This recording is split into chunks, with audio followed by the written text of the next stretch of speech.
Hola a todos, bienvenidos a un nuevo episodio del podcast en el que tratamos de hablar o bien de asuntos de actualidad o bien sobre temas que tienen una trascendencia y una implicación profunda para la causa de la libertad.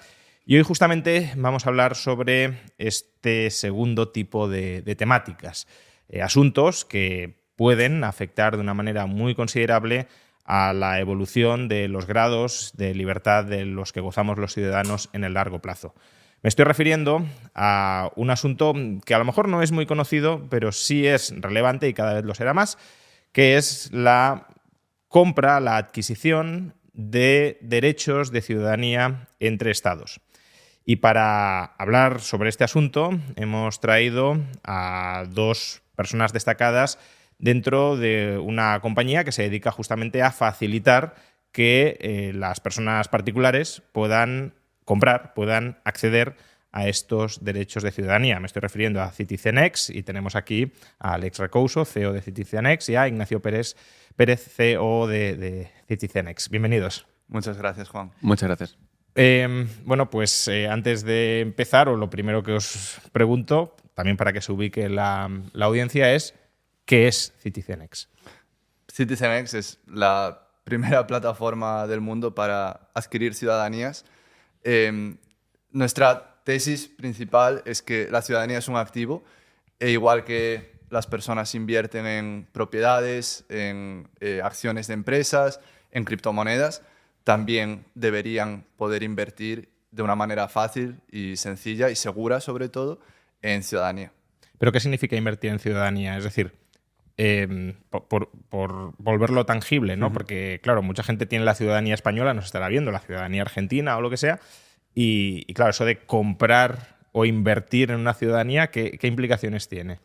Lo primero y lo más importante, y una cosa en la que vemos que hay mucha confusión, es qué es la ciudadanía. Muchas veces suele confundir con la residencia o incluso con la residencia fiscal, que es donde pagas impuestos.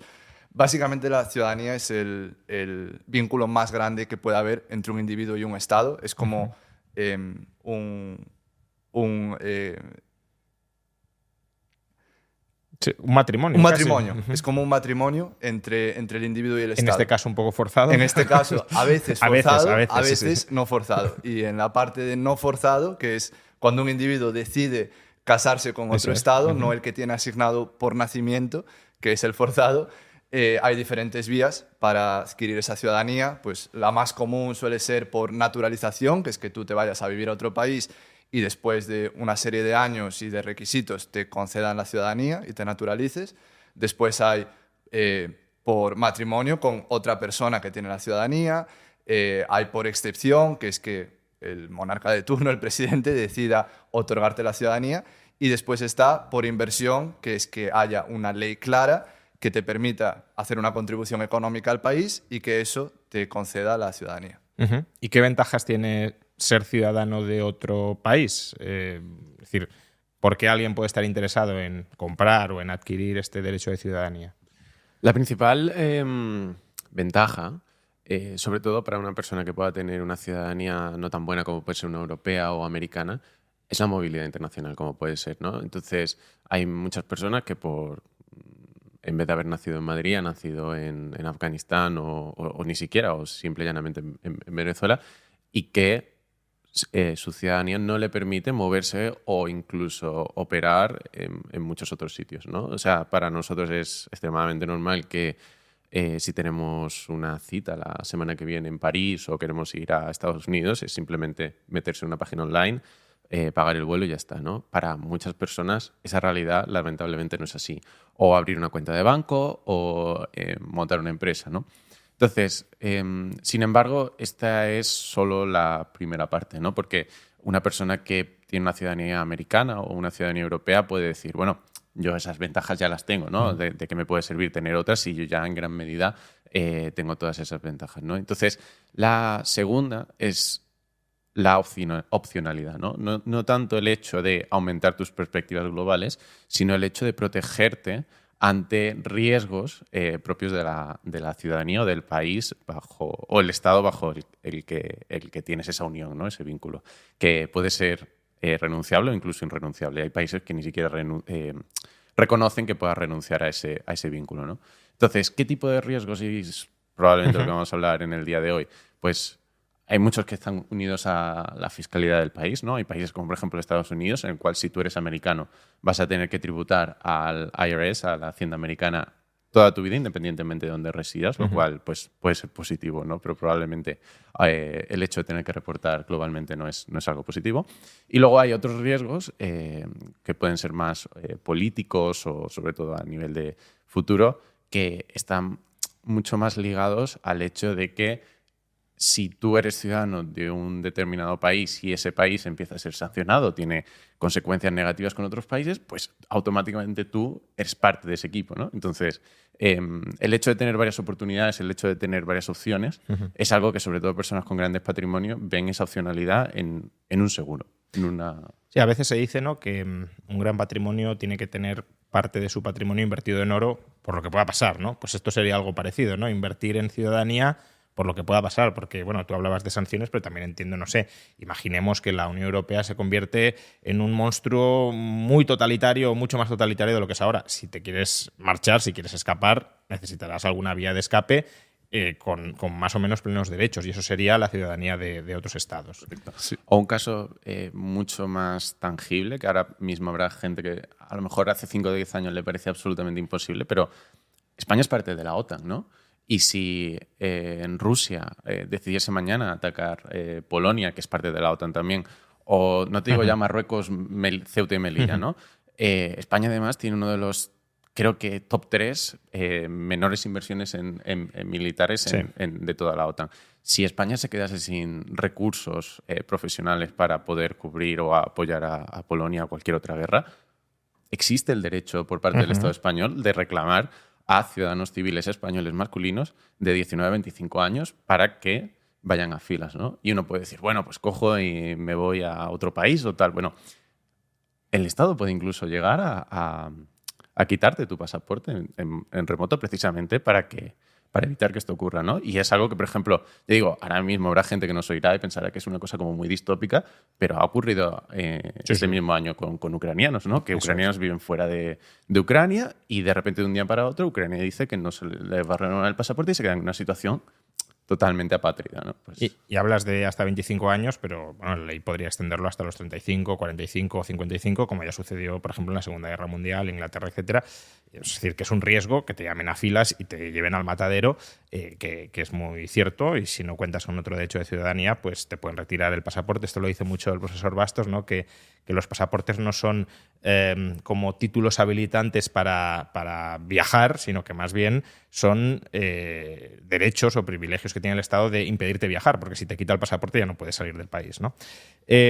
Entonces, estos serían la principal ventaja, ¿no?, para a lo mejor un europeo, un español, por ubicarnos, que quiera adquirir o se plantea adquirir la ciudadanía de otro país. Por cuestiones terminológicas, ¿no?, para aclararnos, porque habéis dicho, no es lo mismo ciudadanía que residencia, es lo mismo ciudadanía que nacionalidad. ¿Qué ventajas tiene un ciudadano que no tenga un residente permanente?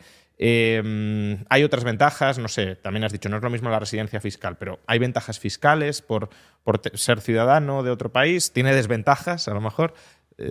O sea, por ordenar todos estos conceptos. Sí, al final es una cuestión de libertad para el individuo y de opcionalidad, de poder elegir. Entonces, no solo significa poder elegir en qué país quieres tributar, por ejemplo, que eso depende de a qué país puedes irte a vivir. Por ejemplo, en los países del Caribe que ofrecen ciudadanía por inversión, la forma más fácil de irte a vivir allí es ser ciudadano y puedes acceder a las diferentes residencias fiscales. Entonces, eso puede ser una forma para optimizar impuestos y optimizar fiscalidad. Después están los países que cobran impuestos a sus ciudadanos de forma global, sin importar dónde vivan.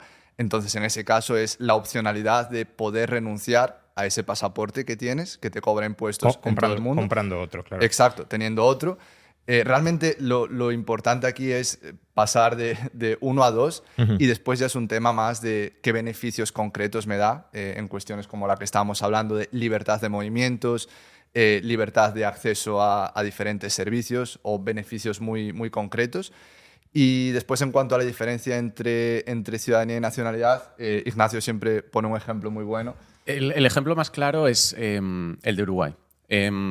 Básicamente en Uruguay lo que ocurre es que Uruguay no reconoce la naturalización por haber pasado suficiente tiempo allí, ¿no? De la misma manera que en España y en prácticamente todos los países del mundo te puedes nacionalizar del país después de haber residido suficiente tiempo, Uruguay te reconoce como ciudadano, pero no te reconoce como nacional del país, ¿no? Y entonces alguien preguntará, ¿cuál es la diferencia, no? Pues básicamente los pasaportes que ellos emiten, pone tu nombre, es un pasaporte emitido por el país de Uruguay, sin embargo, te siguen manteniendo en un campo nacionalidad, la original tuya, ¿no? Entonces, ¿esto en qué repercute? Pues principalmente en dos problemas, ¿no? Uno es que si vas al aeropuerto o viajas, ahora con los pasaportes que son biométricos y toda la información del pasaporte ya está en el pasaporte, puedes tener bastantes problemas para viajar, ¿no? Porque la persona que te recoge el pasaporte ve un pasaporte de Uruguay y de repente en la máquina le pone nacionalidad iraní, ¿no? Pues eso ya es un problema, pues genera dudas, genera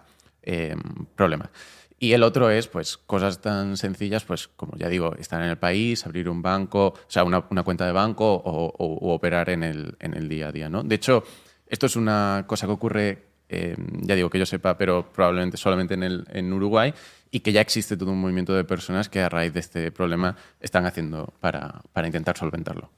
Y en cuanto a la diferencia entre residencia permanente y nacionalidad, ciudadanía, como decíamos, al final la ciudadanía es el nivel más alto al que puedes llegar de relación con un país, es el matrimonio. En la mayoría de los casos, con una residencia permanente, como residente, tú tienes acceso también a derechos, pues, por ejemplo, a viajar y demás, pero la residencia permanente puede ser revocada más fácilmente. La ciudadanía es muy complejo que se pueda revocar e incluso hay países que no reconocen la renuncia a la ciudadanía. Por ejemplo, Argentina es uno de ellos. Argentina no reconoce que sus ciudadanos renuncien a la ciudadanía argentina, lo cual consideramos puede llegar a ser un problema a la hora de dar libertad individual a los ciudadanos. Por ejemplo, en Estados Unidos lo hacen muy complicado, cobran el exit tax, hacen pagar a sus ciudadanos el exit tax cuando renuncian, porque cobran impuestos globales, pero dan esa posibilidad y al final el individuo siempre tiene la posibilidad de elegir a qué países quiere pertenecer. La no consideración o no reconocimiento de la renuncia es un atentado contra las libertades individuales. Al final, si estáis describiendo ese vínculo como un matrimonio, pues sería el divorcio, ¿no? No reconocer el derecho a divorcio. Y en cuanto a derechos políticos, quiero decir, si compramos ciudadanía, si invertimos para adquirir la ciudadanía, ¿también adquirimos derechos a votar en las elecciones de esos países? ¿Nos podemos presentar a las elecciones de esos países? ¿Cómo funciona en este caso? Depende mucho de cada programa. En general, los países del Caribe, que son los más populares para la adquisición de ciudadanía por inversión, reconocen a los ciudadanos económicos, que se les llama, como ciudadanos de completo derecho. La única diferencia sería, por ejemplo, a la hora de votar, que no reconocería el derecho de voto, al no ser que también sean residentes y vivan en el país. Al final, hay que pensar que estos países son islas-naciones que tienen 10.000 habitantes en el país y que cada año venden miles de ciudadanías hasta el punto de que es la mitad de su PIB, los ingresos por la venta de ciudadanías. Entonces, si dejaran votar a toda la diáspora de ciudadanos que tienen en el mundo, perderían el control del país los que al final viven allí. Aparte que políticamente tiene cierto sentido, ¿no? Que si se vota para algo del país, pues que voten los que residen en el país, no los que estén fuera que no tienen... Vamos a construir un puente. Bueno, si tú vives en otra parte, ¿qué más te da si construyes ahí un puente, no? Otro caso interesante es el de Estados Unidos también, ¿no? Si tú mañana te mudas a Estados Unidos, pasas suficiente tiempo, obtendrás la Green Card, es decir, el permiso de residencia permanente, y luego podrías obtener el pasaporte. ¿Qué derechos tiene una persona que se ha nacionalizado americana después de, ya digo, haber pasado un tiempo versus una persona que ha nacido? Los mismos, tanto a nivel de votar y tal. La única diferencia es que algunos países, como por ejemplo Estados Unidos, tienen cláusulas, pues por ejemplo, para presentarse a presidente, ¿no? Que esto ha sido relevante ahora recientemente con Elon Musk, ¿no? Porque Elon Musk es nacionalizado americano, pero nació en Sudáfrica. Pues Elon Musk no se podría presentar a presidente por un tema de protección de que no haya conflicto de intereses y tal. Pero realmente, salvo países que definan estas cláusulas, es un ciudadano de pleno derecho como cualquier otro.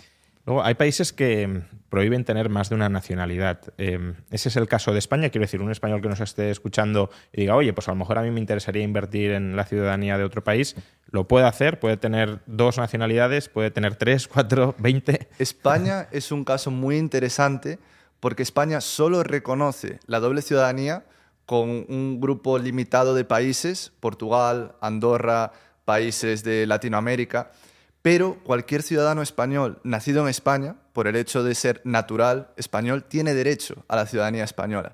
Entonces es un caso interesante porque, por ejemplo, un español que consiga la ciudadanía por inversión de, digamos, San Cristóbal y las Nieves, en teoría España no le reconocería esa doble ciudadanía, pero al mismo tiempo tiene derecho como ciudadano español a tener la ciudadanía española. Aunque no tiene implicaciones, ¿no? Porque las tendrías si España te dijera o una o la otra, pero como, ¿no?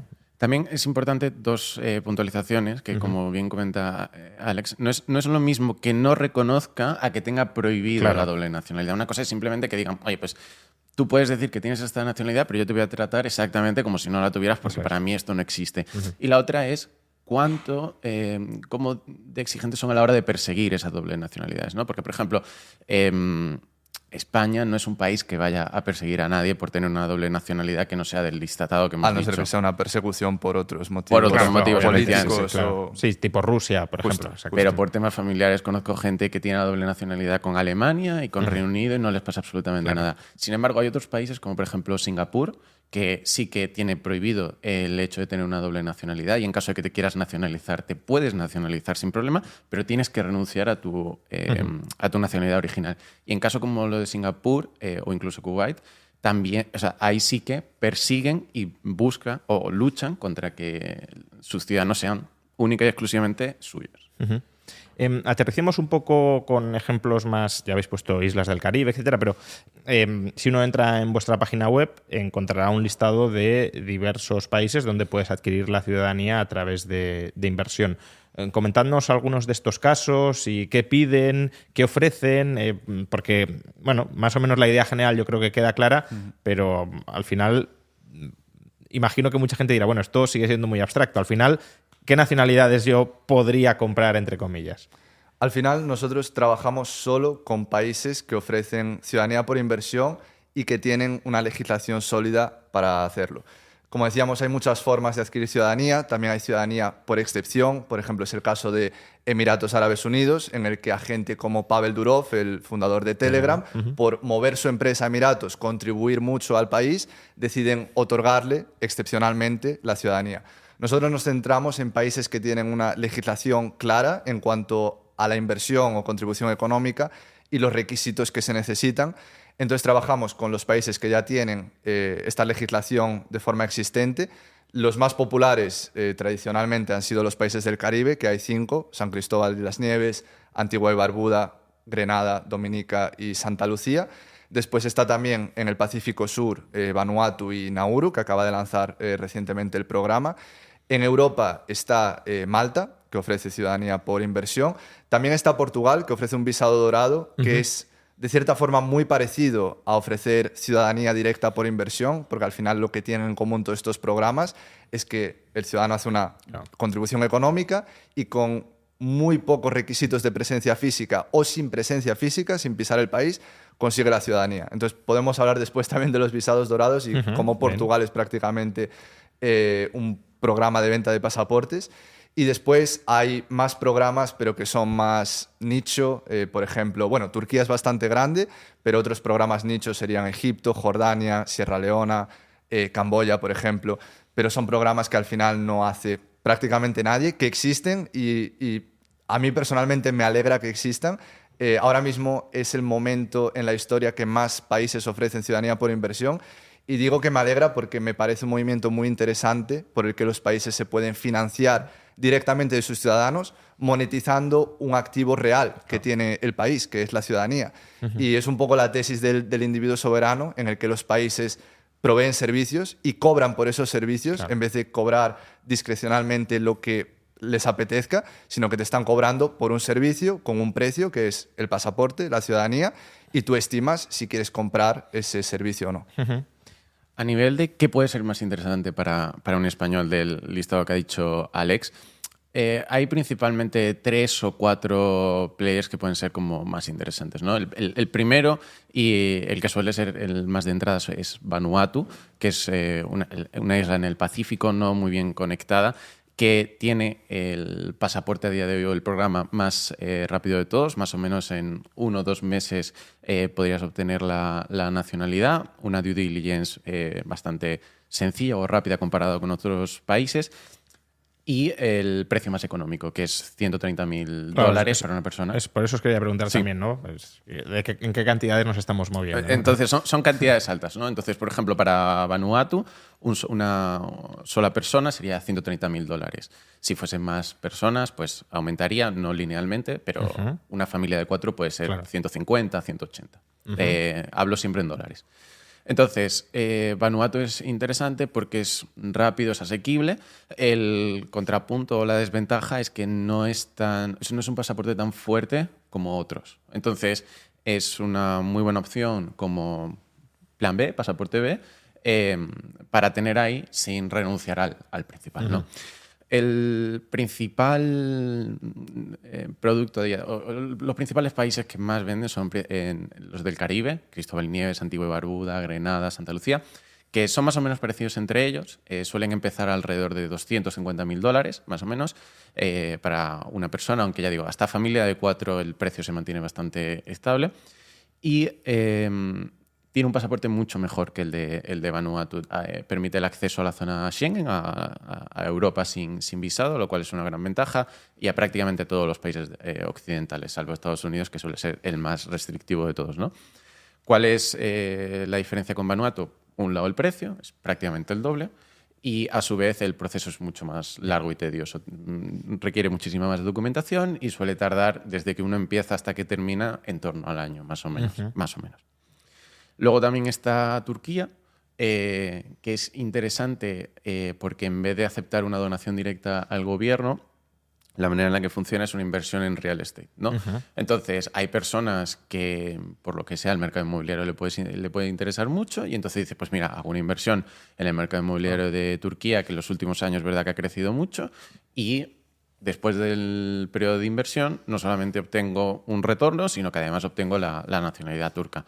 Son $400.000 de inversión mínima y luego Turquía pues, es una nacionalidad pues, que es bastante potente dependiendo con la que la compares, especialmente con sus vecinos de Oriente Próximo, pero que también tiene servicio militar obligatorio para hombres y que tiene sus enemigos por el mundo, ¿no? Impuestos globales. Impuestos globales. Claro, porque eso os quería preguntar también, ¿no? Decíamos, bueno, tener una doble nacionalidad está bien si queremos escapar de que te llamen a filas, pero supongo que, claro, si tienes también te pueden llamar a filas si la has comprado. Correcto.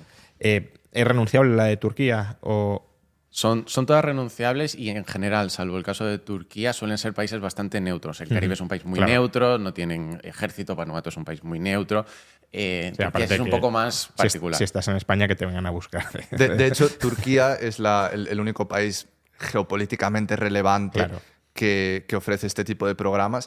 Y al final, en cuanto al capital necesario, lo que comentábamos, es un poco un tema de quieres pagar con tu tiempo y con tu libertad o tu flexibilidad de cierta forma, o tienes el capital para directamente contribuir al país y agilizar el proceso, porque al final pues tú te puedes ir a vivir a Portugal como ciudadano español y en 5 años conseguirás la ciudadanía portuguesa. Pero, claro, tienes que estar viviendo en Portugal 5 años, aprender portugués, entonces estás perdiendo un poco de libertad, de flexibilidad, y es un poco la razón por la que individuos con capital se pueden permitir agilizar el proceso y, de cierta forma, estratégicamente decidir en qué países confían, qué países están alineados con sus valores y a qué países quieren pertenecer. Habéis hablado del proceso, ¿no? Que en Vanuatu es muy rápido, en otros países más lento. ¿Podemos más o menos describir cuáles son las etapas? En general, cada país tendrá las suyas, pero más o menos los hitos que hay que ir consiguiendo en todo este proceso. Mira, el proceso clásico y lo que acabas de preguntar es básicamente mi día a día en las operaciones con los clientes que tratamos. Es una persona decide que quiere hacer, me lo invento, Cristóbal y Nieves, ¿no? El programa. Pues son principalmente 3 fases. La primera fase, que es bastante importante, es la recolección de toda la información que necesita. Puede parecer una tontería, pero entre pasaportes, antecedentes penales, información sobre el patrimonio de uno, La semana pasada mandamos una aplicación de 4 personas y en total creo que eran como 160 documentos en total. O sea que el trabajo que nosotros hacemos por detrás de simplificar toda la recolección de esos documentos, notarizarlos y traducirlos es alto, ¿no? Entonces, una vez que uno tiene todo su paquete de documentación listo, bueno, pues se pone en un paquete y se manda al país, ¿no? Y ahí es cuando empieza el proceso de due diligence del país, ¿no? Que es muy importante porque, ya digo, mucha gente que nos viene y piensa que esto es poner el dinero encima de la mesa y que te den el pasaporte en ventanilla, pero empieza el proceso de investigación de due diligence. Tiene 3 fases. La primera es una fase inicial en la que se comprueba que toda la información que se ha emitido es correcta, se comprueba que no ha habido ninguna falsedad documental, se pide algún dato más si es necesario, se ha olvidado, ¿no? Porque ya digo, como es tanta documentación puede olvidarse. Luego comienza la investigación principal en la cual ellos, con información de otras fuentes, comprueban que efectivamente eres una persona que no solamente todo lo que has mandado es correcto, sino que quieren aceptarte en su país. O sea, en este sentido, por ejemplo, Malta tiene un proceso de due diligence muy exhaustivo en el cual si abriste una cuenta de banco hace 15 años y ni te acuerdas, lo van a descubrir y lo van a saber. Y si tienes familiares con posiciones o trabajos, vamos a decir, en el mundo gris, lo van a saber y puede que te lo denieguen por esa razón. Y luego, finalmente, si todo avanza positivamente, hay una entrevista con la persona, ¿no? Entonces, en esa entrevista se confirma cuáles son las razones por las que el aplicante o, en este caso, la persona que lo está haciendo le interesa esa ciudadanía, cosas que hayan podido surgir durante la investigación y se toma una decisión final.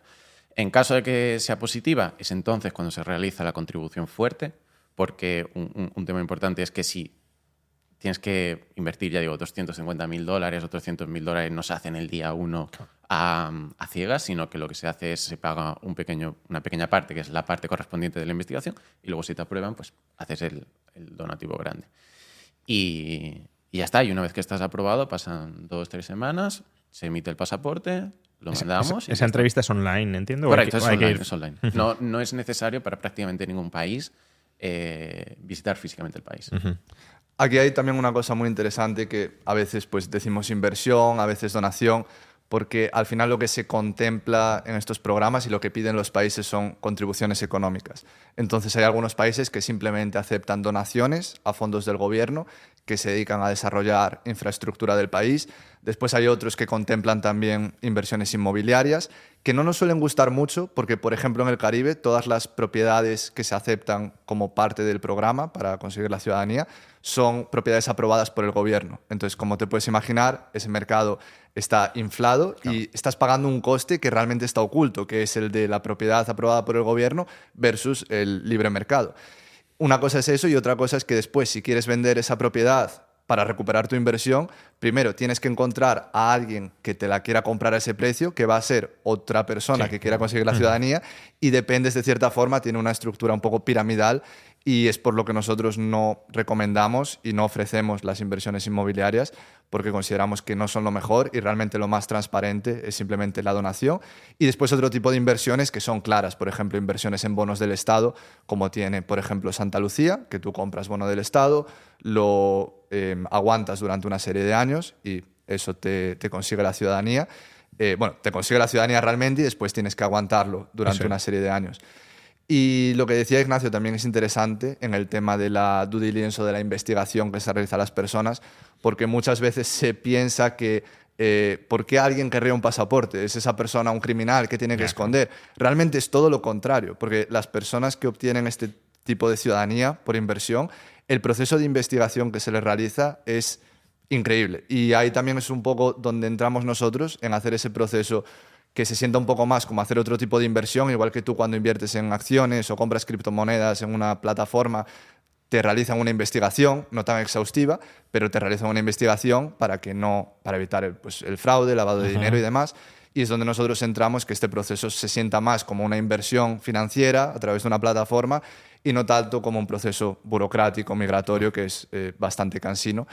Entonces, ahí me parece muy interesante el movimiento que están realizando, por ejemplo, países como El Salvador. El Salvador sacó a final de 2023 un programa que ofrece ciudadanía a inversores o realmente a bitcoiners que donen $1 millón al país en Bitcoin o en USDT, en la stablecoin de Tether. Y es un programa muy interesante porque se puede enviar la información directamente por APIs, directamente telemáticamente al gobierno, y ahí te evitas pues todos los problemas que estaba comentando Ignacio de tener que enviar papeleo de documentación así, porque al final pues son procesos burocráticos. Y creo que el futuro va hacia eso, va hacia que los países ofrezcan vías tecnológicas por las que los ciudadanos puedan libremente pues, unirse al país, realizar la donación y ser parte del país. Lo que pasa es que, claro, aquí $1 millón es un precio comparado con los otros. Es un programa muy interesante, es uno de mis favoritos, y de hecho acabo de volver de El Salvador, he estado allí hablando con gente del gobierno, estaban también, bueno, mis amigos de Tether se acaban de relocalizar allí a El Salvador, acaban de mover la empresa, y me parece un programa muy interesante porque a nivel del mercado de las ciudadanías, lo que tú comentabas, del coste-beneficio del pasaporte, es caro, y $1 millón de donación no tiene sentido a nivel de mercado cuando en el Caribe por pasaportes similares están pidiendo $200.000 de donación, por ejemplo. Pero es un programa que creo que sienta un precedente ideológico muy interesante porque es algo simbólico. Al final es el país de Bitcoin, y muchas personas que creen en Bitcoin y quieren ser parte del proyecto del país de El Salvador, es una forma que tienen de unirse, de primero contribuir al desarrollo del país con la donación de $1 millón y después ser parte de ese proyecto de país siendo ciudadanos. Creo que hay mucha oportunidad de mejora. Creo que Bukele tiene buenas ideas también con otro tipo de rutas para conseguir esa ciudadanía, pero creo que ahora mismo el programa podría tener mucho más éxito del que tiene actualmente, principalmente por el precio. Pero, por ejemplo, hablabais del de Santa Lucía, que es invertir, ¿no?, en bonos del Estado. Pero es donación e inversión, porque si es inversión, al final recuperas ese capital y el coste, como mucho, sería la rentabilidad que dejas de obtener durante ese tiempo, pero sería un coste mucho más bajo. O también hay la parte de donación. Santa Lucía tiene diferentes vías. En ese caso en concreto tiene tanto donación como inversión en propiedades, como inversión en bonos del gobierno e inversión en empresas privadas. Entonces, lo que suele pasar es que ajustan el capital necesario según sea una donación, que suele ser el más bajo de todos. Si es una inversión, suele ser más alto, si es en propiedades, y después inversiones más líquidas o más seguras, como por ejemplo bonos del gobierno, es el que se suele pedir el capital más alto. ¿Y cuánto capital estamos hablando ahí? ¿Os saco? Es en torno a $500.000, básicamente. Pero sería, ¿no? Sí, por ejemplo, el programa de Portugal que comentábamos del visado dorado o la Golden Visa es $500.000 actualmente, invertido en fondos privados del Estado aprobados. Ofrecían antes también inversiones inmobiliarias en real estate, las quitaron por el problema de la vivienda, pero bueno, en vez de decidir construir más, decidieron eliminar que la gente pudiera comprar propiedades. Pero bueno, sigue siendo también un programa interesante, lo que pasa que es más lento. Tardas 5 años en conseguir la ciudadanía portuguesa, mientras tanto consigues la residencia permanente y tienes que visitar Portugal durante 14 días cada 2 años. Esto siempre para ciudadanos no europeos. Al final, como ciudadano europeo, simplemente te puedes mudar a Portugal y en 5 años. Pero para un ciudadano no europeo que quiera la flexibilidad de no tener que vivir en Portugal, es una gran opción. Hablabais de la visa dorada de Portugal en inmuebles que se retiró. Bueno, lo mismo sucedió en España. Sí. En España quitaron el programa entero. Portugal simplemente quitó esa vía y mantuvieron otra. Entonces, ahora mismo en España no hay ninguna forma de adquirir ciudadanía vía inversión. No, lo que había era una Golden Visa, que al final las Golden Visa es primero conseguir la residencia y después de un tiempo conseguir la ciudadanía, que suena un poco mejor y tiene un poco mejor reputación que directamente ciudadanía por inversión, que mucha gente pues es vender ciudadanía, es vender el pasaporte, que por una parte lo puedes ver como más transparente, más limpio y más directo, por otra parte lo puedes ver como incluso un ataque a la soberanía, que es lo que se discutió muchísimo en Malta, entre Malta y la Unión Europea, que la Unión Europea decía que la ciudadanía europea no estaba a la venta y Malta decía, yo como país soberano tengo derecho a otorgar ciudadanía como desee. Al final Malta termina haciendo modificaciones que requerir 1 año de residencia en Malta, pero al final, bueno, tardas 1 año en conseguir el pasaporte. Y tanto Portugal, Grecia, España ya no, pero tenían programas de Golden Visa en los que los inversores podían comprar una propiedad o invertir en otro tipo de activos, conseguir la residencia y después de un tiempo conseguir la nacionalidad. Ahora mismo España pues, lo ha retirado supuestamente por el problema de la vivienda, probablemente por otros motivos y otras motivaciones. Y ahora mismo en España, pues mucha de la inversión que entraba en el país a través de este programa, pues se irá a otros países. Al final es un poco un mercado y si España decide no ofrecer nada a los inversores, pues irán a otros países. Es interesante porque lo que comenta Alex es cierto, que el escrutinio que reciben una y otra vez es totalmente diferente. Es decir, una persona que, por lo que sea, tiene un patrimonio, que decide invertir en un país que se le comprueba que no tiene antecedentes penales, que se le hace una investigación, tiene todos los problemas, sobre todo por parte de la Unión Europea, de convertirse en ciudadano o incluso de residir, y sin embargo, por otras vías, precisamente de personas que vienen indocumentadas, pues hay todo tipo de no quiero decir facilidades, pero de nacionalizaciones aceleradas, ¿no? Entonces, es una realidad que se da en muchos sitios. En Estados Unidos es similar. Si entras por el aeropuerto en avión con un visado, vas a tener todo tipo de problemas en la frontera. Y sin embargo, bueno, ahora cambia un poco, pero el control de la frontera con México hasta hace nada era relativamente bajo, ¿no? Entonces, es una realidad en la que nos enfrentamos, pero es así. De hecho, bueno, no me quiero poner demasiado político, pero la realidad es que en España, a la vez que se anunció que se eliminaba la Golden Visa, se anunció que se iba a regularizar la situación de miles de ilegales que eventualmente conseguirán la ciudadanía española y volvemos y también impulsarán el alza del precio de la vivienda. Decir que... Claro, y además es gente que de cierta forma depende del Estado y como depende del Estado, pues va a seguir perpetuando el sistema que les interesa. Pero el argumento sobre que se está mercantilizando la ciudadanía y de que la ciudadanía debería ser algo mucho más puro y vinculado mucho más a las raíces, incluso de sangre, dicen algunos, con el país, o en cualquier caso la lealtad hacia la comunidad política, ese argumento sí está ahí. Mucha gente ve esto de vender la ciudadanía como algo inmoral, ¿no? Casi como vender un órgano o algo parecido. ¿Qué responderíais vosotros a esa crítica que desde luego existe? La realidad es que a los países les interesa que tú tengas ese sentimiento ciertamente nacionalista y que estés dispuesto a morir defendiendo el país. La realidad del mundo creo que es muy diferente y creo que lo importante es que el individuo tenga la libertad de poder elegir libremente a qué país quiere pertenecer. Igual que te puedes mudar a otro país, hay países, por ejemplo, a los que te puedes mudar, como es Emiratos, pero nunca vas a poder conseguir la ciudadanía. Entonces creo que tú como individuo, el tener el poder y la oportunidad de decidir a qué países quieres pertenecer y en qué países quieres formar parte, es lo más interesante. Y después, al final, como comentaba, es una forma que tienen los países de financiarse directamente de personas que libremente deciden darles contribuciones económicas a cambio de un servicio, que es la ciudadanía. Al final, la ciudadanía no deja de ser un servicio que es pues, protección, movilidad internacional a nivel de viaje, utilizar un sistema de identidad, pero ciertamente los pasaportes se introdujeron para, como dice Miguel Anxo Bastos, limitar la movilidad del individuo. Entonces, frente a ese sistema que existe, que está soportado por el monopolio de la violencia, la mejor alternativa que tiene el individuo es el estratégicamente unirse a países que le den libertad, al final, con ese portafolio de pasaportes. Y no hay que olvidar que la ciudadanía por inversión no es para nada la única vía que hay para obtener una ciudadanía. De hecho, es de las más minoritarias, por no decir la más minoritaria. Simplemente por poner algún detalle, el INE tiene datos públicos sobre cuántas personas son nacionalizadas al año en España y creo recordar que este último año estamos como en 300.000, es decir, 300.000 personas han adquirido la nacionalidad por una vía que no es directamente la de nacimiento, por supuesto.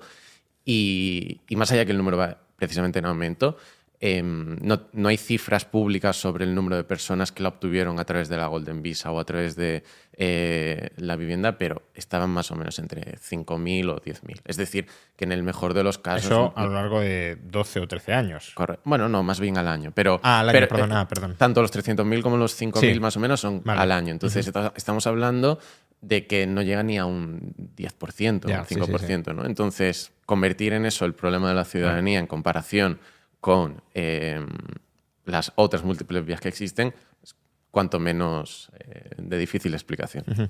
¿Y no creéis que quizá el discurso que está en el ambiente de que es inmoral vender ciudadanía y demás, no es una forma también por la que el Estado protege ese privilegio de convertirnos en rehenes, ¿no? Porque en función de lo que estáis diciendo, tener varias ciudadanías actúa como un contrapoder frente al Estado. Entonces, claro, al Estado le interesa que no hayan esos contrapoderes y eliminarlos o socavarlos de alguna manera. Y claro, una forma de socavarlo es decir, no, es que esto es inmoral, esto no se puede hacer, otros estados no deberían vender su ciudadanía, ningún individuo debería comprar la ciudadanía y tener vías de escape porque me debe a mí lealtad y solo a mi lealtad.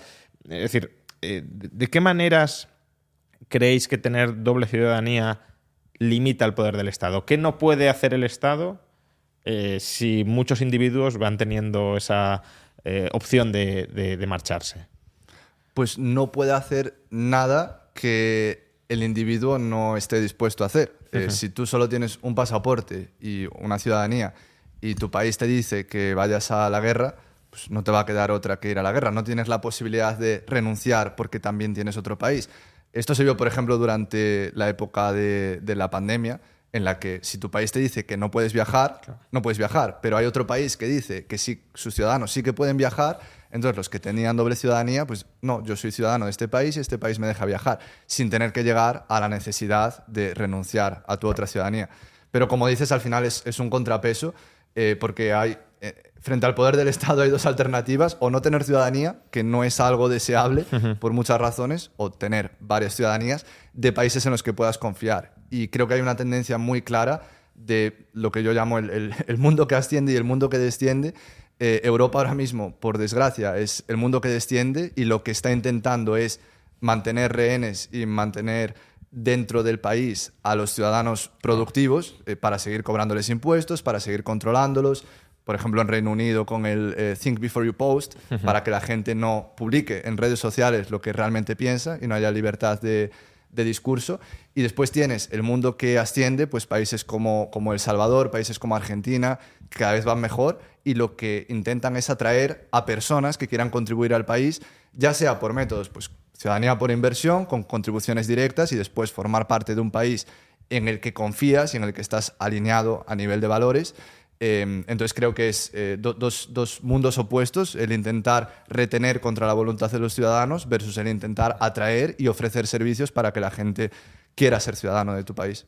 Cuando pones barreras de salida, mala señal, ¿no? Es decir, el caso más extremo y conocido y popular es el del muro de Berlín, pero bueno, al final, si un Estado tiene que impedir que la gente salga porque quiere salir, es que no está siendo capaz de seducirlos y de retenerlos por sí mismo, ¿no? Y lamentablemente cada vez está saliendo más personas del país. O sea, la estadística del INE de personas españolas empadronadas en el extranjero nos dice que el año pasado salieron de España 216.000 personas, que es un 30% más que el año anterior y es máximo histórico, ¿no? Entonces, 216.000 personas que perdemos con datos oficiales, es decir, las personas que se van y no lo reportan en ningún sitio no quedan registradas, ¿no? Y esto hace que ahora mismo hay, ya digo, de manera oficial, 3 millones de personas, 3 millones de españoles en el extranjero.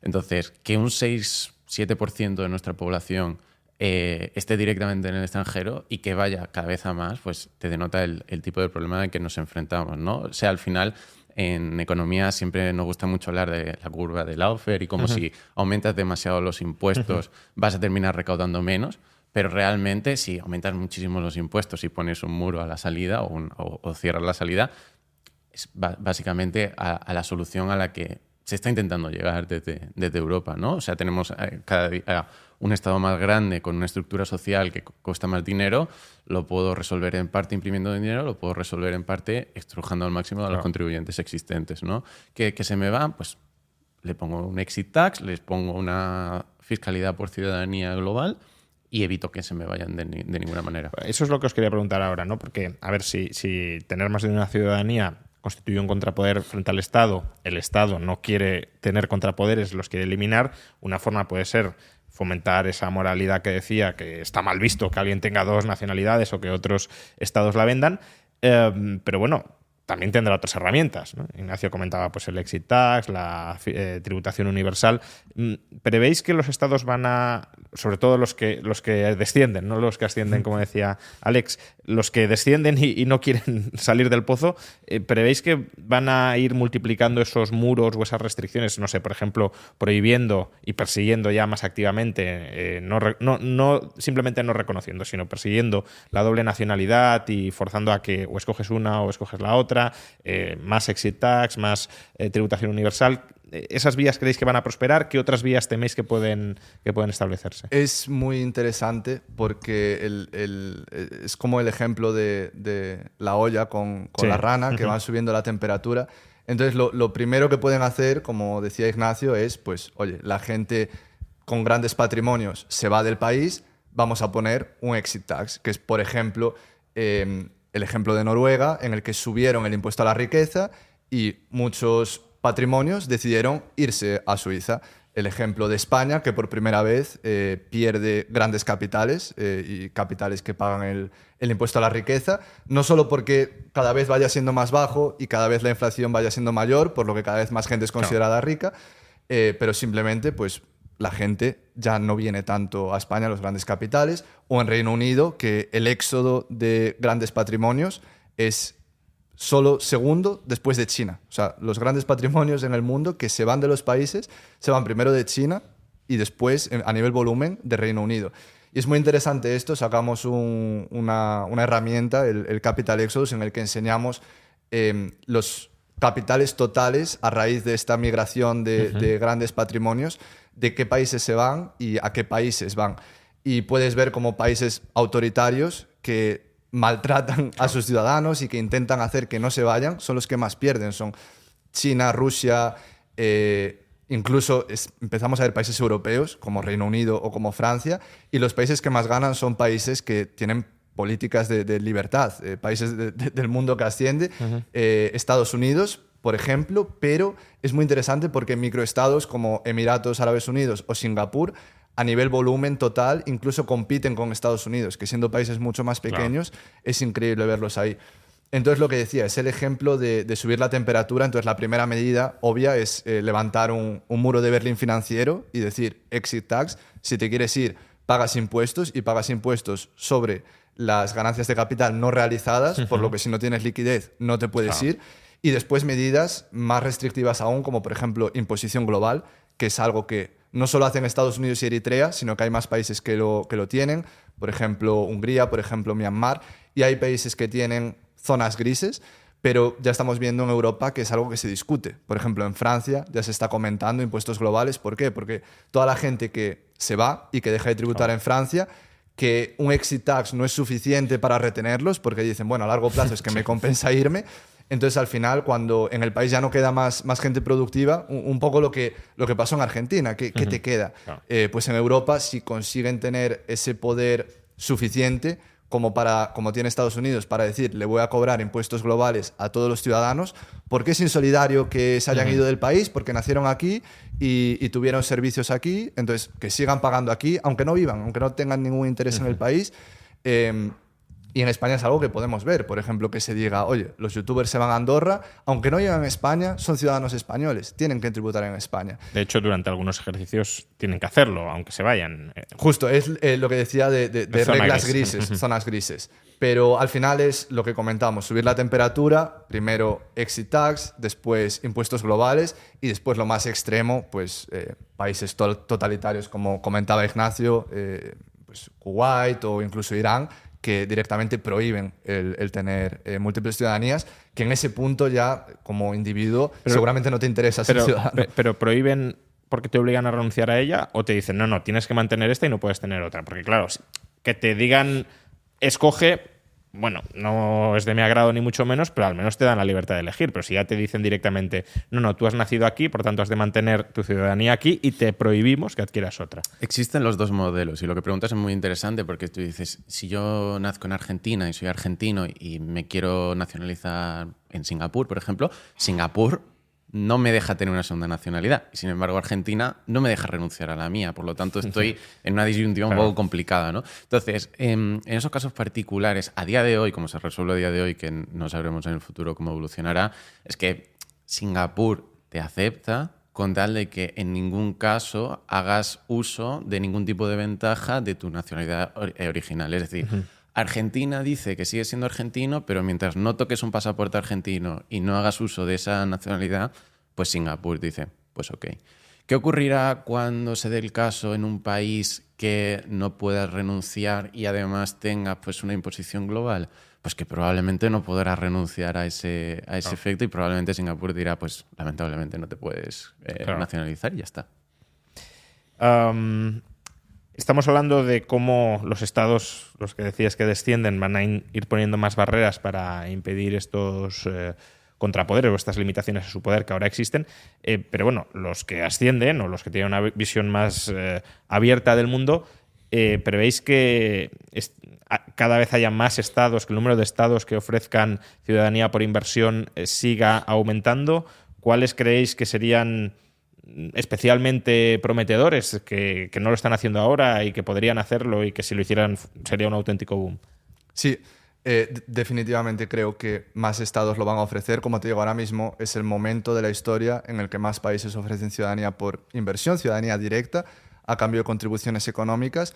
Y creo que muchos países van a ver la oportunidad de unirse a esa tendencia, no solo por poder atraer capital económico, sino también por atraer capital humano. Claro. Es el caso de lugares como El Salvador, que lanzó el Freedom Passport para precisamente eso, para atraer personas que creen en su filosofía en cuanto a Bitcoin y quieren formar parte del país, pero también países como por ejemplo Argentina, que pueden ser una alternativa buenísima para europeos que no creen en el modelo europeo, quieren seguir teniendo un estilo de vida europeo, y Argentina podría ser su siguiente casa. Ahora mismo en Argentina es realmente complicado conseguir la ciudadanía siendo un gran patrimonio, porque te tendrías que mudar a Argentina, pagar impuestos en Argentina. Entonces es un país que tiene una oportunidad muy buena de ofrecer un programa de este estilo y no solo atraer capital financiero y conseguir, pues, como te decía, para muchos países la mitad del PIB. Argentina tiene una economía grande, no va a ser la mitad del PIB, pero puede conseguir 1 o 2.000 millones de dólares al año, que no vienen mal, y a la vez puede conseguir atraer capital humano y personas que realmente creen en las ideas de la libertad, por ejemplo, y quieren formar parte del proyecto del país. O sea, que consideráis que el caso de Argentina resultaría especialmente prometedor que saliera un programa de este estilo. Sobre todo viendo las alternativas y los países que actualmente se ofrecen en el mercado, creo que en general para los europeos e incluso también para americanos, sí, para norteamericanos, estadounidenses, sería un país súper interesante. Hablemos ahora un poco más de CitizenX, porque bueno, ya hemos descrito todo el proceso general de adquisición de ciudadanía vía inversión, pero bueno, vosotros exactamente en la empresa, ¿qué hacéis? Es decir, ¿cuál es vuestro papel? Porque todo esto no es que sea algo que uno pueda conseguir la ciudadanía porque lo haga a través de vosotros. Lo puede hacer porque las leyes del país lo habilitan y todo el mundo que cumple esos requisitos pues adquiere la ciudadanía. Entonces, ¿vosotros qué aportáis en todo este proceso? Básicamente nosotros somos una plataforma y lo que intentamos es hacer el proceso seguro, transparente y simple. Un buen ejemplo que me gusta usar es que en los 90 tú si querías comprar acciones de una empresa, pues tenías que ir a la oficina de tu broker, rellenar un papeleo, ir al banco, pedir que te envíen la transferencia, que te den el cheque, llevar el cheque físicamente, y al final pues hemos avanzado hasta el punto de que hay transparencia porque hay plataformas que te permiten hacer eso de forma segura, que te ofrecen unas garantías y que te ofrecen pues esa visión que puedes tener a nivel de hacer el proceso, de tener en mente todos los pasos, todos los requisitos de forma clara y no hay tantos intermediarios.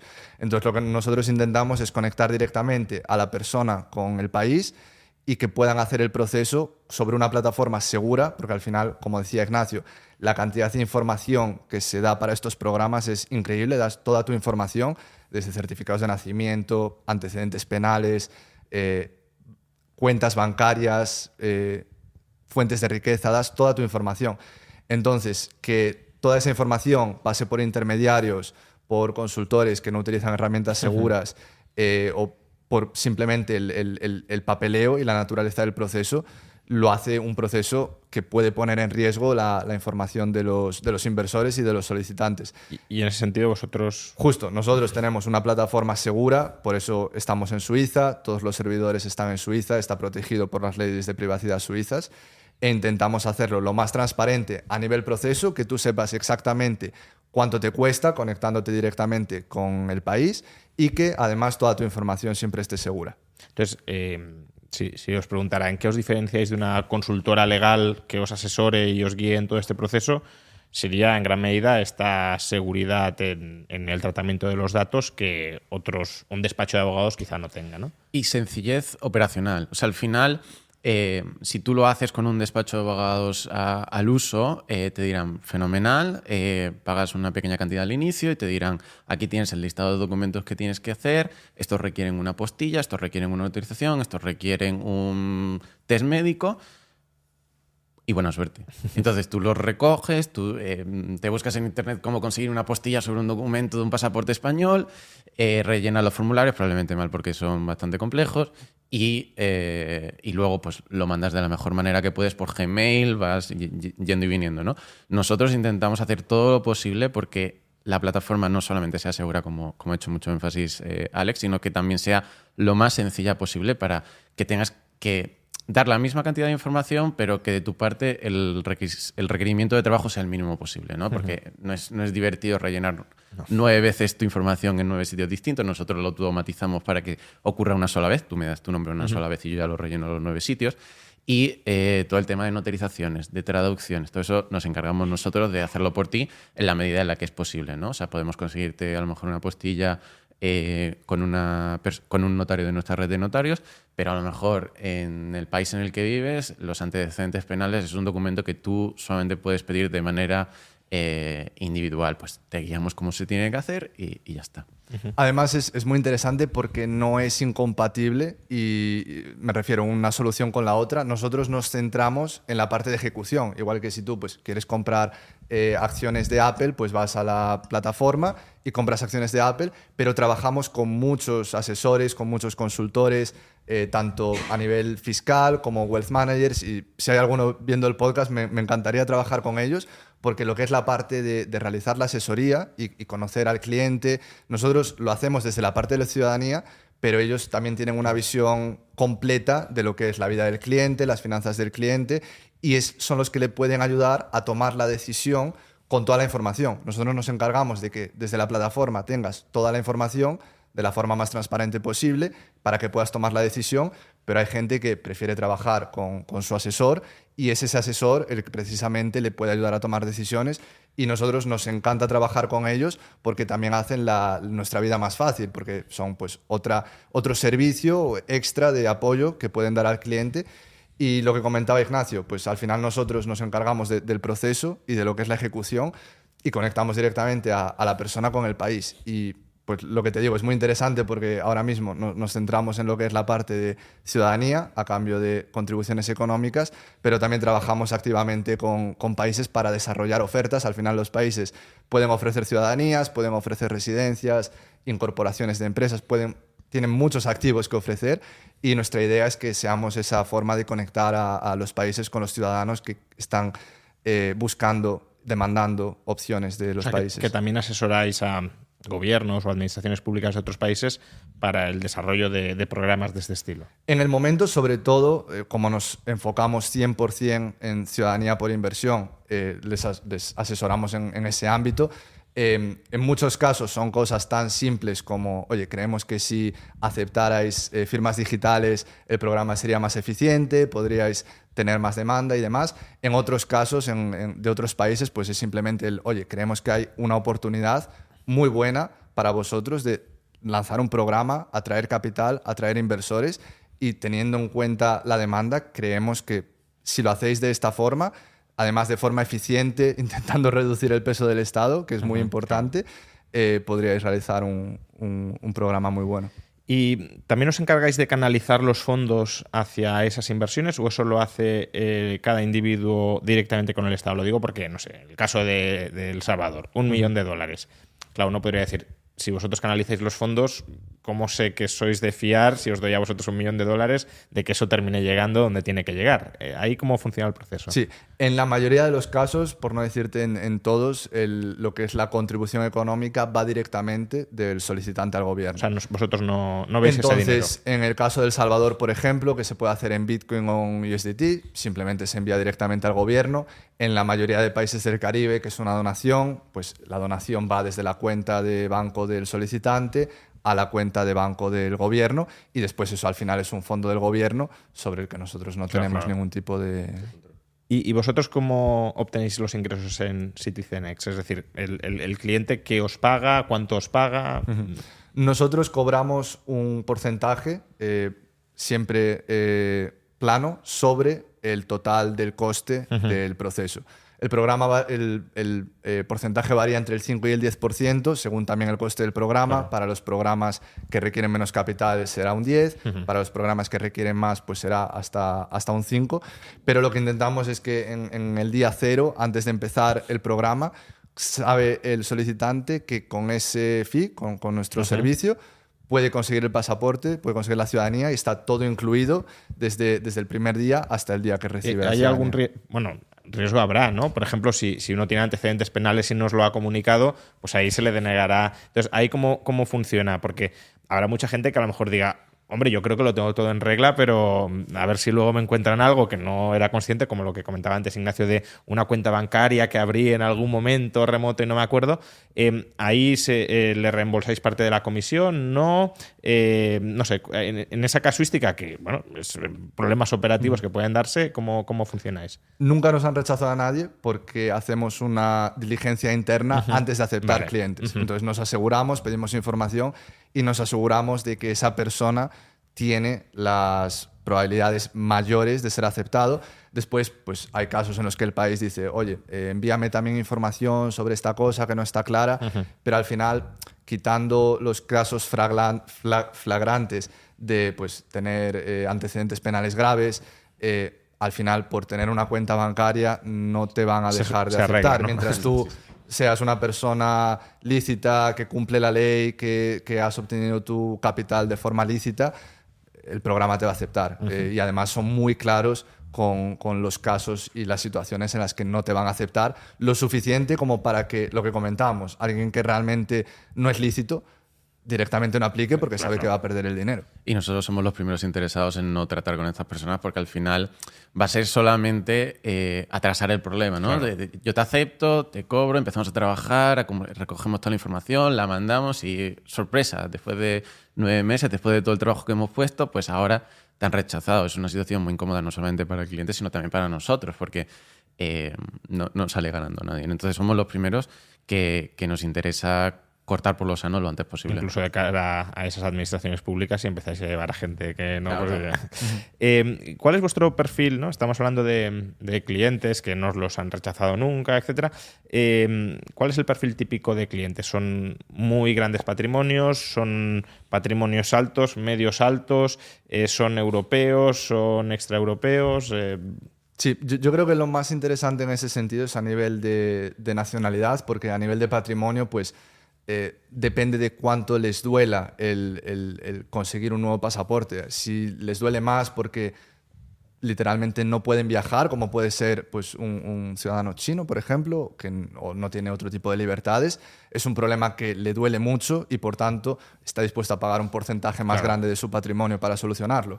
Después hasta billonarios que pues, simplemente por gestión del patrimonio deciden hacerlo. Entonces, a nivel de patrimonio no es tan interesante, es muy interesante a nivel de nacionalidad, porque como comentábamos antes, esto es algo que tradicionalmente era buscado, era demandado por personas con pasaportes débiles que no podían vivir de forma normal, no podían comprar un billete de avión e irse de viaje a otro país, porque su pasaporte no se lo permitía. Entonces, tradicionalmente eran personas pues, de países africanos, India, Pakistán, países con pasaportes débiles.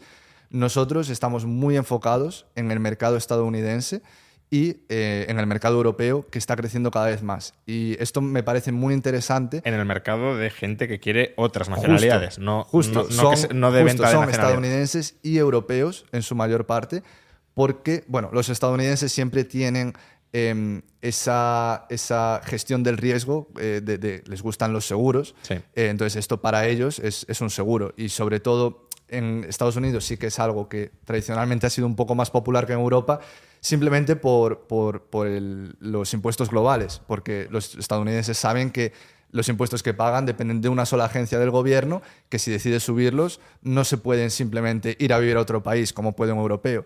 Y el europeo sí que tradicionalmente nunca ha sentido tanto esa necesidad o ese problema, pero en los últimos meses especialmente, con la tendencia que está tomando Europa, discusiones de impuestos globales y demás, es un mercado que está creciendo muchísimo y vemos muchos europeos que deciden diversificar y deciden conseguir un pasaporte no europeo para tener una opción de salida en caso de que la tendencia vaya peor. Y también riesgos militares que antes mencionaba Ignacio, quiero decir... durante los últimos meses o semestres se ha hablado en Francia de manera, por ejemplo, muy clara de la posibilidad de restablecer el servicio militar obligatorio, y si hablas de eso no es porque sí, es porque ves que geopolíticamente se puede llegar o terminar yendo a la guerra y claro, si ya no son guerras invasivas, sino que son guerras como ofensivas o defensivas de otros países que no son el tuyo, y dices, a mí ¿por qué me tienes que mandar a ese picadero de carne, ¿no? A mí o a mis hijos, ¿no? Que es otro, a lo mejor a nosotros o a mí por tema de edad ya no me afecta mucho, pero claro, luego piensas en tus hijos o en tus nietos y dices, oye, nos quedamos aquí. De hecho, eso es algo muy interesante porque al final la ciudadanía es un activo generacional. Es algo que no solo consigues para ti, sino que en muchos casos consigues para toda tu descendencia, todas tus generaciones, y es algo que va a quedar para tus hijos, tus nietos y siguientes generaciones. Entonces, de cierta forma, sobre todo a nivel de gestión del patrimonio, es una herencia que le dejas a tus hijos. Claro. Y ya para terminar sobre vuestro modelo de negocio, así en principio uno podría decir, bueno, esto al final es relativamente fácil de replicar, ¿no? Porque cojo la ley y los procedimientos de un país, más o menos estandarizo un procedimiento interno para aplicar a esa ciudadanía, hago un marketplace como el que tenéis vosotros de distintas ciudadanías y ya está. ¿Teméis a la competencia? ¿Creéis que vuestro modelo de negocio es replicable o hay fortalezas que constituyen ese famoso foso de Warren Buffett que hace que vuestra compañía sea difícil de...? A mí personalmente me encantaría ver más empresas que hacen lo mismo. Y en esto intento tener una filosofía como la de Elon con Tesla, que es para él, si hay más empresas de automóviles eléctricos, mejor, porque significa que el mundo va hacia la energía sostenible. Para mí, la visión es un poco la misma. Si hay más plataformas que permiten a los individuos elegir a qué países quieren pertenecer, qué servicios quieren pagar a los estados, mejor, porque significará un mundo en el que el individuo tenga más poder y sea más libre.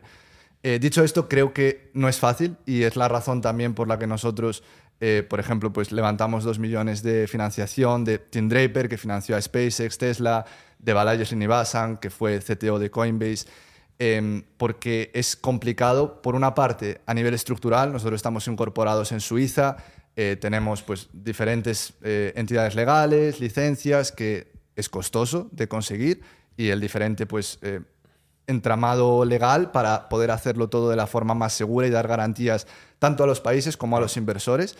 Y por otra parte, la parte tecnológica, que es desde luego la parte más compleja, que tenemos un equipo tremendo de ingenieros que son muy buenos, y eso es súper importante para algo tan relevante para las personas como es la ciudadanía, que es algo muy crítico.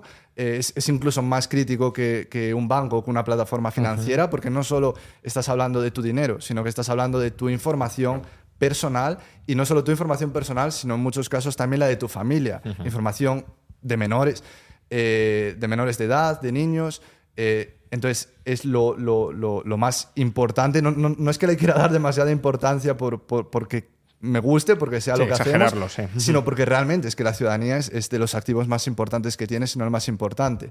Entonces, el encargarnos que tecnológicamente toda la información esté en una plataforma segura, que tú de forma transparente puedas ver exactamente por lo que estás pagando y puedas tener esa certeza y esa confianza, no es fácil. Y es la razón, por lo que te digo, que tenemos la financiación que tenemos el equipo que tenemos, pero ojalá yo le doy la bienvenida a competidores y a empresas que decidan empujar por lo mismo, porque realmente el desafío está en hacer que más países decidan ofrecer este tipo de servicios y no solo ofrecer ciudadanía por inversión, sino ofrecerlo de una forma eficiente, como por ejemplo hizo El Salvador, que creo que ha creado un nuevo tipo de programa comparado con los anteriores, porque es muy claro a nivel de los requisitos, a nivel de la información que se necesita y es súper eficiente, que es algo que es complicado, que también por la parte del país sea eficiente y que no se monten chiringuitos, que no haya demasiada burocracia, papeleo, lo que comentaba Ignacio. Cuando hablas de chiringuitos, ¿a qué te refieres? ¿No? Porque,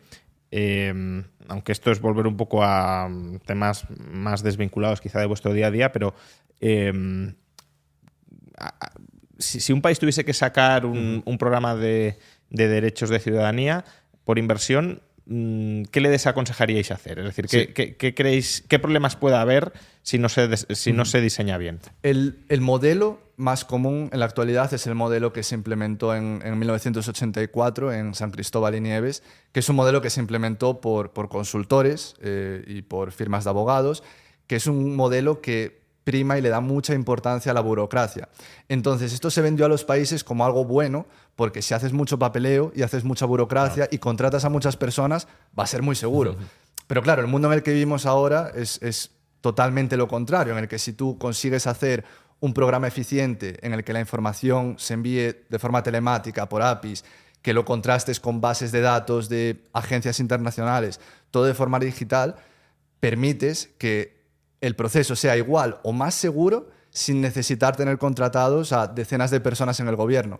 Pero claro, es un modelo que es más complicado porque requiere que el gobierno tenga esa conciencia de decir, no voy a buscar contratar a más personas en el gobierno para que manejen esto, sino que voy a intentar hacerlo de la forma más eficiente posible, que creo que es como lo consiguió hacer El Salvador, pero de momento es el único país que lo ha hecho así. Bueno, tenemos el ejemplo de la residencia digital en Estonia, que también lo han hecho muy eficiente, pero en el ámbito de la ciudadanía, El Salvador desde luego ha hecho un trabajo maravilloso. Pero también lo preguntaba no solo por eso, por la burocracia, sino ¿hay algún diseño que, por ejemplo, incentive la atracción de personas que no estén alineadas con los valores del país, o en general todo el mundo que invierte en ciudadanía lo está? Es decir, en ese diseño interno, ¿qué recomendaríais? ¿Qué opciones son mejores y qué opciones son peores de cara a diseñar el programa? Pues creo que eso afecta mucho a nivel de la promoción del programa y cómo se publicita por parte del país y también el tipo de inversiones. Por ejemplo, en el Caribe, siendo completamente claros, la promoción y las opciones de inversión son bastante transaccionales. En El Salvador creo que se ha hecho un trabajo muy bueno a nivel de cómo se vende el programa. No se le llama Ciudadanía por Inversión, se le llama Freedom Passport. Es un programa para bitcoiners que quieren apoyar el país, que se quieren unir al país. Entonces creo que a nivel casi narrativo es muy importante, porque al final eso es lo que hace a una persona decidirse entre un país u otro. Por ejemplo, en el Caribe, en el que son países todos muy similares, El Salvador sí que es un poco distinto, pero después países como por ejemplo Argentina, que ya se diferencian por sí mismos, eso ya es una diferenciación que no hace falta explicar. Claro. Ya para ir terminando, has comentado que te encantaría que hubiese otras empresas similar a la vuestra, porque eso significaría que este mercado está en auge y que cada vez los individuos tienen más opciones para tener más derechos de ciudadanía. Con lo cual entiendo que vuestra motivación a la hora de crear esta empresa no es una motivación meramente crematística, que es muy legítima, sino que también hay una motivación ideológica detrás de esta empresa en concreto. ¿Nos podéis explicar ya, para ir terminando, cuáles son los valores subyacentes a CitizenX? Yo te diría que el valor principal es la libertad y la autonomía. Yo soy muy fan de un libro que se llama El individuo soberano, que seguro que mucha gente lo ha leído ya, pero si no lo recomiendo. Y desde hace muchos años te sigo tanto a ti como a otros autores libertarios en España, Miguel Anxo Bastos, por ejemplo, y creo mucho en el poder del individuo de decidir. Entonces, en la actualidad, los individuos que pueden decidir qué sistemas de gobierno quieren pertenecer son individuos con capitales grandes, que ya sea por decir, pues, quiero localizar mi empresa aquí, quiero mover las fábricas a este país, los países les dan beneficios adicionales, pero creo que la tendencia y lo que me gustaría ver es que cada vez más esa barrera de entrada va bajando y cada vez más individuos, sin necesitar capitales tan grandes, pueden tomar esa decisión libremente.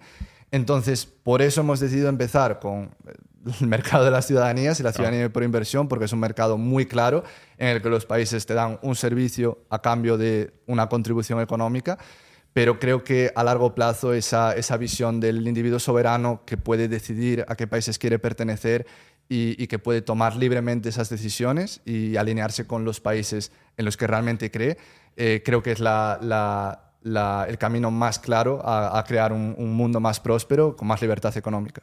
Es una pregunta que yo también agradezco mucho porque muchas veces cuando explicamos esto y hablamos con otra gente o en redes, la crítica que recibimos de una parte de la sociedad es, bueno, es que vosotros queréis que España vaya mal o que Europa se vaya todo a la mierda. Y yo he de decir que personalmente no hay nada que me gustase más que Europa o España en particular tuviesen una seguridad jurídica y un programa económico basado en el capitalismo, el ahorro y el trabajo duro, como para dejarnos sin trabajo en este sentido. O sea, me refiero, me encantaría ser tan creyente en el modelo actual de Occidente como para buscar otra cosa que hacer. Lamentablemente no es así, ¿no? Y yo soy el primero que cuando pienso en mi propio futuro personal y en la situación de los estados, pues me gustaría que fuese de otra manera. Lamentablemente no lo es, ¿no? Entonces, ante esta situación, yo siempre digo lo mismo, se pueden actuar de muchas determinadas maneras. Si tú estás en el Titanic y crees que el Titanic se está hundiendo, tienes tres maneras de actuar. La primera de todas es decir, bueno, el Titanic, o sea, nos vamos a chocar con un iceberg, así que me voy al camarote donde está el capitán, cojo el timón por las manos e intento mover el barco, ¿no? Que es un poco lo que sería el equivalente a montar un partido político, llego a la presidencia, cambio el sistema, que bueno, probablemente no es lo más accesible para el ciudadano medio, ¿no? Entonces, se podría decir que a lo mejor Pablo Iglesias recientemente es el más cercano. Por desgracia, el que más se ha acercado. Sí. En Argentina ha sido Milei. Efectivamente. Tienen otra... Podríamos discutir cuál era su interés, aunque bueno, eso es otra discusión, si era personal o del país. Y luego también puedes decir, bueno, pues el barco se va a hundir, no hay nada que yo pueda hacer al respecto, así que lo que hago es me voy a la despensa, me cojo una botella de champán y bueno, y lo que queda aquí pues lo disfruto, ¿no? Que es el equivalente a la gente que dice, bueno, la situación de España y de Europa es muy complicada, pero prefiero, no sé, convertirme en un funcionario que sé que terriblemente mal no me va a ir, vivo un poco del Estado lo que pueda, lo que dure esto bien que ha durado, formo parte del problema, no de la solución, y bueno, y si me sale un trabajo, una posición en el mundo profesional, pues me cojo una excedencia, ¿no? Que no quiero criticar, por supuesto, a la figura de los funcionarios fantásticos, y yo en mi familia tengo muchos, pero es otra solución. Y nosotros tomamos la tercera vía, que es decir, si el barco se está hundiendo y pensamos que no hay nada que podamos hacer para cambiar el futuro de Europa entera, pues intentaremos coger un bote salvavidas, ¿no? Y nosotros como individuos, pues nos gustaría tener otra alternativa tanto para nosotros como para nuestros hijos, ¿no? Entonces, ese es un poco el racional detrás de nuestra tesis, ¿no? Decir, ojalá todo se vaya al garete para poder, no sé, hacer más dinero. Hombre, a ver, es una crítica que no me parece que tenga ningún sentido, porque sería el equivalente a decir que un barco no tiene que tener botes salvavidas por si acaso, ¿no? Incluso los barcos mejor diseñados, por si acaso, invertirán en botes salvavidas. Y la empresa que produzca botes salvavidas no tiene por qué tener un interés en que se hunda el barco. Correcto. Simplemente suministra un servicio por si acaso, ¿no? O un seguro de vida. Yo contrato un seguro de vida, no me quiero morir, pero por si acaso lo contrato, ¿no? Entonces, esta posibilidad de adquirir derechos de ciudadanía por inversión, pues es un por si acaso que cada vez el acaso parece que está más cerca. Y que lo puedes ver desde el punto de vista negativo o pesimista, de decir, bueno, es un seguro para las personas de países que creen que van a ir mal. También lo puedes ver desde el punto de vista positivo, que es, oye, es una oportunidad para estos países que tienen unas ideas diferentes de atraer capital humano y capital financiero, y países como por ejemplo El Salvador o incluso países que puedan lanzar este tipo de programas como Argentina, es una oportunidad de financiarse directamente del ciudadano y de atraer capital humano. Y es que aunque ninguno vaya mal, si uno lo hace mejor, pues Justo. atraerá Es a los de competencia. otros, ¿no? Es competencia, efectivamente, y eso termina siendo positivo porque espolea a los que se van quedando atrás para que se pongan las pilas, a ver si se las ponen, ¿no? Pues muchísimas gracias, Alex, Ignacio, por esta charla. Ha sido, yo creo, muy interesante porque ha colocado en el mapa un asunto que probablemente porque antes de vuestra llegada era algo muy reservado a muy grandes patrimonios, pues el común de los mortales ni había escuchado hablar sobre la posibilidad de adquirir ciudadanía por inversión y mucho menos de concebir una especie de mercado donde tenga los distintos programas abiertos y si tiene el capital suficiente para ello se pueda sumar a uno o a otro en función de sus preferencias, que eso es al final lo que ofrecéis en CitizenX. Tendréis la página web en la descripción del vídeo por si alguien quiere obtener más información y quiere invertir en este seguro o en esta oportunidad de futuro. Muchas gracias. Muchas Un placer, gracias, Juan. muchísimas gracias.